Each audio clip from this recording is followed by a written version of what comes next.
those ridiculous, crazy black men that did vote for Trump. So let me get this straight. If I vote for a party that can't define what a woman is, I'm no longer ridiculous or crazy. If I vote for a party that wants boys in my daughter's sports and restrooms, I'm no longer ridiculous or crazy. If I vote for a party that thinks they can pander to me using kente cloths and hot sauce, I'm no longer crazy. If I vote for a party that has done nothing but destroy my community for the last 60 years and open the borders in order to replace my vote and destroy my community further, I'm no longer crazy. If I vote for the party that wanted to keep me from voting, wanted to keep Jim Crow, wanted to keep slavery, the party of the Klan, I'm no longer crazy. And I'm no longer crazy or ridiculous if I vote for the candidate who's been in the office as vice president for the last 3.5 years and admitted to having a large part in pushing the harmful policies that have hurt my country, who can't answer basic questions and is quite possibly the worst candidate in American history, says she's going to bring change while at the same time admitting there's nothing she'd change about the last 3.5 years and made us the laughing stock of the world. And you think I'm the crazy one. I think it's crazy you think I should vote for a candidate based on skin color rather than how their policies will affect my life. It's pretty sick.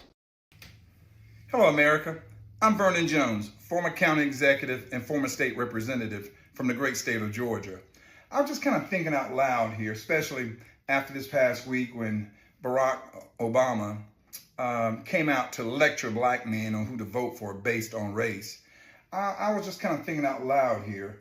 If I could ask him one question, I would say, Brother Barry, let me ask you a question. If Madam Lock-Up Brother Kamala Harris can choose to marry a white man, why can't black men choose to elect a white president? I'm just kind of curious. Get back with me, Bo. Let me know. Imagine trying to gaslight people into voting for you. And this is what the Democratic Party has resorted to because they know their candidate is like pretty much bad. So Kamala Harris came out today with a tweet, black men deserves a president who care about making their lives better. And I'm kind of give an opinion or my views on why I don't think any of this thing will actually work. So she's back to this economic, whatever, opportunity agenda for black men, right? She wants to provide $1 million of loans that are fully forgivable. I heard that phraseology before. Isn't that the PPP loans? The ones that send many black people into jail for fraud because it turns out that you actually had to pay those things back? Because think about this. She's going to use taxpayer money to give a loan exclusively based on race and gender. Doesn't that violate Title IX? If we made let's if it's racist, let's think about this carefully. If I said I was going to provide $1 million loans to white entrepreneurs, what would y'all say? That violates Title IX. Okay, so now we put black upon it, and all of a sudden it doesn't violate Title IX. This is what I'm talking about, where the Democrats don't treat y'all like normal human beings capable as everyone else. Like they treat you guys like retarded children. This is how I see. This is why I say I don't really like Democrats. Democrats never left their racist roots because this is the bigotry of low expectations to the point where you can actively push something. This is not constitutional. Based on our Constitution, based on what we already agreed on as a society. Hey, you should not be allowed to discriminate on race, gender, or sexual orientation. These are protected things. But for some reason, we allow we allow people to do this for black people. Isn't that racist? Using racism to push racism. Like, make it make sense. And then people will get mad at conservatives like me who say that affirmative action is racism under new management. This is racism. And I don't subscribe to that. This, from a moral perspective, this validates what I'm talking about. From a practical perspective, this sounds like the PPP loans that got many black entrepreneurs in jail. Now, some did misuse it. How you know they're not going to misuse this? There's no safety guards to prevent nefarious actors from misusing these funds. In this next clip, I'll show you that this gaslighting from the left has always been a thing. It always been a thing. I'll give you a flashback to 2016 when you see this exchange between a liberal and a black man that don't really go along with the Democratic agenda, and see how Democrats, this is how Democrats really treat me. Like this brings me flashback to my own personal life. This is how Democrats treat black people who don't really go along to get along with the Democratic Party. Let's take a look. I see. As his daughter said, Advance is colorblind and gender neutral, just wants to keep America safe. God, I see, Gary, here you're shaking your head. Are you in agreement with Katrina? Absolutely, because, again, it goes back to the minority communities that folks continue to overlook. That's the thing. These minority communities are suffering, and blighted communities that are suffering at the hands of established Democrats. These aren't the Republicans that are doing this to us. These are established Democrats that are doing this to us. So until we would start to have a real conversation about what we are going to do with those who are in the minority communities, how could we ever get behind such corruption? And I want to say this as well, too. You know, we cannot continue uttering Martin Luther King, John F. Kennedy, Robert F. Kennedy. You know, those people stood for integrity and morals, you know, and this is what they died for. Our votes, they died for our rights. Did you embrace Michelle Obama's speech? Absolutely not, and I'll tell you exactly why. I can tell you exactly why. Now, my hat's off to Michelle Obama. They've done some great things as president and the first lady. But I think when you try to play the race card in the black community, because first you guys sent us over. You thought Michelle Obama was playing the race card? No, I think the establishment is playing the race card. See, first you try to send us Oprah. You sent Obama. Obama didn't work. Then you try to send us Oprah. Oprah didn't work. Okay, See, we are. stop. Oh wait. Okay, No. stop. No, they are their own people. They are That's not right. anybody's tools. Mhm. Stop But talking. they're being used as tools. No, they are They're not. being used as tools. That is disrespectful to No, the that's First Lady. disrespectful It's to us in the disrespectful minority to the president community. to suggest that. Here's the real issue, which is this really isn't about politics, it's about policy. And Really? the point that I think you're right about is that there are still people hurting. And I see this as the Sanders movement ends up being kind of the Democrats' Tea Party, right? Which is, where do we get our point across? How do we get made? And I think what you have is, in many respects, people sort of talking over each other. Because where you lose people is in suggesting that the political process has actually been tainted or poisoned or rigged. People have actually voted more for Hillary Clinton than they did for Bernie Sanders. What is true, though, is that the policies that our government and that our business leaders are supporting are not bringing enough people along. And Oh, that brings flashback to my own personal life. I believe, look, something wrong with y'all liberal women. Liberal women are some of the most annoying people I've ever met in my life. I don't know why. Like, this is why I don't talk around politics around them. Because the minute you talk about politics and they start throwing out their little talking points, and then you go, well, I think you're exaggerating. We already had a Trump presidency. None of that ever happened. What makes you think it's going to happen in 2024? They just lose their minds. They talk about Project 2024, and I'm like, Project 2025. And I'm like, okay, so you don't like Project 2025. How you're not making the point of how it affects me? Oh, he said he's going to shut down public schools. Well, public schools ain't doing a good job. Why wouldn't you shut down something? Why wouldn't you shut down something that the more money you spend in it, the worse education you get? And this is what black men are talking about. This is what many people who see through the crap talk about. You expect white people to vote for this party, the Democratic Party. You expect white women to vote for this Democratic Party that has demonized them as racist, bigot, because they don't want to believe because they don't believe that men should be playing with women in sports. And when he talked about some of the worst governance and this is the point that Gary Fraser made a great point. I don't agree with progressives much, but I agree with him on this point, is the fact that a lot of the problems, a lot of the ills that black people face in their own communities is ran by Democrats. Yet they still stay blaming Republicans. Like, make it make sense. Some of the most corrupt systems that ever happened to black people happened under a Democratic system. New York, Chicago. Like, come on, right? And here's only the right-wing sources are covering this. No, if you're a Democrat, you never gonna see this. 20 people got shot over the weekend in the Democrat ran Chicago. More black lives are lost in Chicago than anywhere else. What is the political affiliation of Chicago? Democrat. Democrats bragging about how Detroit is crime rates are trending downwards, but if you look at it comparative to rest of the states, it's the second worst state for crime in the country.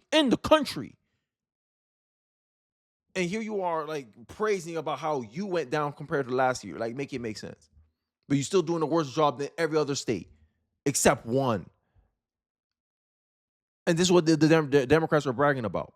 And then they think, oh no, you should continue. Look, black people, look, America, you should continue trusting Democrats to govern your cities, govern your states. And now we want you to elect another Democrat to govern the country. And you think black men gonna sit here? Like, this is the funny part about these liberal women, right? And I have to specify because a lot of women on my comment section say, Katie, we know what you're talking about, but this woman's voting for Trump, right?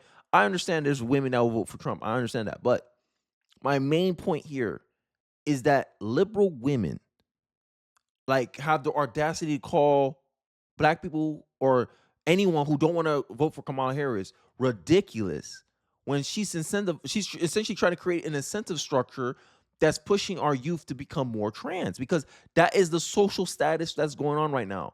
Dylan Mulvaney is a product of the problems and of the incentive structure that Kamala Harris has created with the Democratic Party.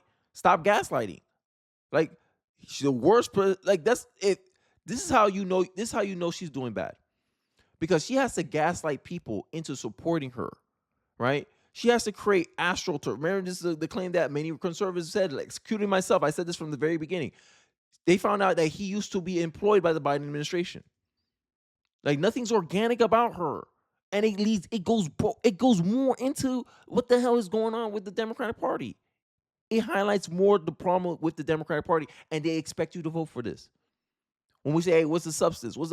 And then they give you a policy or half-hearted measure, half-measured promise. And I'm like, no, I'm tired of spending money. Spending money in the government is not going to do anything. Student loan forgiveness contributed to 27% of the inflation rate. All this government spending is going to make inflation worse. We don't want more inflation, which is one of my number one issues. And if you're going to say, hey, Kenny, we want to give you $1 million loans as a black business, we're going to give you $20K, all that's coming from the taxpayer dollars. How many black men you know in this country? How many black people you know in this country? And you expected to give at least half of them who take advantage of this program $1 million? How much tax money are you going to be spending? Wouldn't that contribute to inflation, which is one of the number one problems we had? And she don't see how her economic policy is telegraphing to me that she's gonna increase inflation. But I'm supposed to vote for her because I'm a black man. But her butt can choose a white husband, but I can't vote for a white president. Make it make sense. But they want to pretend that Republicans are the party of racism when they bring race into every conversation, when they bring gender into every conversation. This is the messaging I'm tired of the Democratic Party. This is why I think a lot of young men are just done with the Democratic Party. A lot of young people are done with the Democratic Party. Back to the Future star scolds white women for liking Trump, and it does not go well, right? Thompson referenced the often repeated Democratic complaint that white women have been the primary driver behind Trump's 2016 victory over former Secretary of State Hillary Clinton, and begged them not to make the 2024 a repeat of that. Please, white women, don't do this again. Remember, our grandmothers couldn't vote. Depending on how old you are, your grandma could vote. We couldn't own our own land. Well, most men couldn't own their own land either, but they forget that little point. Get a credit card, birth control. We have already lost rights. Like, imagine this. I did some research on this because, I have a feminist as my wife's friend is a feminist, so she always talks about this line, and I did some research. Apparently, women weren't liable for debt. Like imagine, okay, so here's the get. Imagine you got student loan debt right now. Your husband will be responsible for that, not you. So you can literally divorce him, marry, and then you go off. You're not responsible for that debt. But you wanted equality, and I'm glad you got equality, because now you put the debt, is your responsibility to pay off. Thank you, feminism. Birth control. We have already lost rights. It's not going to stop. You lost a privilege, not a right.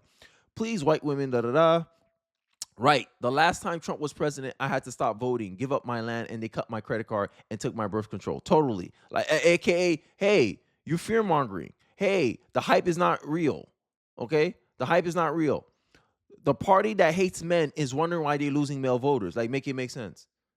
And some of the ads they cut, oh my God, I didn't see none of the ads. I saw one of the ads where it was the dudes for Trump, and it was all Hollywood actors. Liberal men. Liberal men are not the most masculine guys. I'm just going to tell you that right now. There was a dude, he was sitting like this. I said, yeah, masculine dudes sit like that. It was crazy. I was like, wow. But I say all that to say that it ain't working. I'm seeing too many people push back, and it's a great sight to see. And, just to end off the video, I want to end off the video with Kamala Harris's accomplishments. Let's take a look. It's pretty clear that you will be voting for Trump next month, but I'm curious if you've read this book to see if it will maybe sway your opinions a little bit. Is the achievement, is it empty? No. Oh, I love this. This is the achievements of Kamala Harris.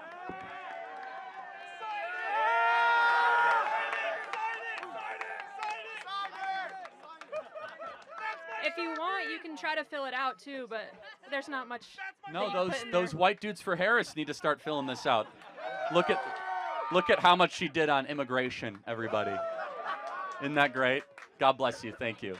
To recap the video, I just don't think none of these attempts from the Democratic Party to gaslight people into voting for them is not going to work. Ain't working on white women. So let me get this straight. As a Democratic voter for over a decade, I'm supposed to vote for someone who has demonized me for being white, told me to check my white privilege, and told me that I'm a bigot because I believe in two genders. And I'm supposed to vote for someone who says those sorts of things? I think I'll be voting for Donald Trump. Definitely ain't sure working on white men. Definitely ain't sure working on young black men. I don't know about the baby boomers. I don't think ain't working with them either. I ain't gonna lie. I don't think many men ain't voting for Democrats this year. I'm just, there's too much. And the funny part is, like, the Democrats know this already, and this is why they're trying to pick so hard to the Democrats are trying to pick so hard to young men, because they always cared about the female vote. But the funny part is, there's even less black female voters for the Democratic Party since the 1960s, right? And it's so amazing to me, so baffling to me how there's this narrative that, oh, it's only black men that's walking away from the Democratic Party, when you got more black women walking away from the Democratic Party more than ever. But they ain't focusing on that, because they know they don't want to piss off them. Because I'm just saying, right? Even the most loyal Democratic voter is leaving the Democratic Party. Not as much as black men are, but hey, right? Instead of looking at it holistically, you want to find something to blame.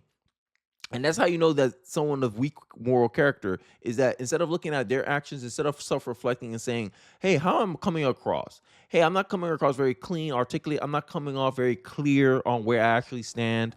No. You don't want to self-criticize. You don't want to be self-critical. Instead, you look for something to blame. Typical identity politics playbook. Barack Obama's playing it, ain't working. Harris been playing it since he started his campaign. You're a racist and a sexist if you don't vote for me, right? People who defend her calling you a misogynist because you don't see her way. You don't see any value in what she's pushing. This is dumb. And liberal women, y'all making it worse. Liberal women, I think the biggest reason why many people ain't voting for Kamala Harris is because of liberal women that support her. Like, y'all ain't making no sense. Y'all fear-mongering. Y'all exaggerating problems. Y'all making this catastrophe. Y'all living up to y'all stereotypes of dramatizing everything. You making this super dramatic when we already experienced a Trump presidency. So the fear-mongering don't work the same. It ain't working the same. But y'all still keep pushing it. And it just doesn't work. It works on you, liberal women. And a lot of y'all commercial, a lot of y'all ads, y'all don't make it for the people y'all think y'all make it for. I saw the political ad for Harris that she made for men. And I looked at it. I was like, yo, this is not relatable at all. I don't understand none of this. It's a very superficial, stereotypical. It's like what liberal women think a man is. And I'm like, yo, this is just insulting to me. This is off-putting to me. And it seemed like liberal women made that ad just to appease other liberal women. And if you look at comment sections on the ads, you see nothing but liberal women praising it. And I'm like, this is a sign that your ad is not reaching the people you want it to reach. When a bunch of women are agreeing with you, when a bunch of women like the thing, but no men like the thing, no man is actually saying, oh, this represents me. No, you know you're doing something wrong. But they don't see it because they're not critical of themselves. They're only critical of external factors. They're not critical of internal factors. And that's the biggest problem I have with Democrats, liberals, and effectively your Democratic candidate, Kamala Harris. But I digress. Let me know your thoughts in the comment section below. Do you agree with me? Disagree with me? I'd like to hear your thoughts in the comment section below. I appreciate you guys watching to the end of the video. And I'll catch you guys on the next one. Peace.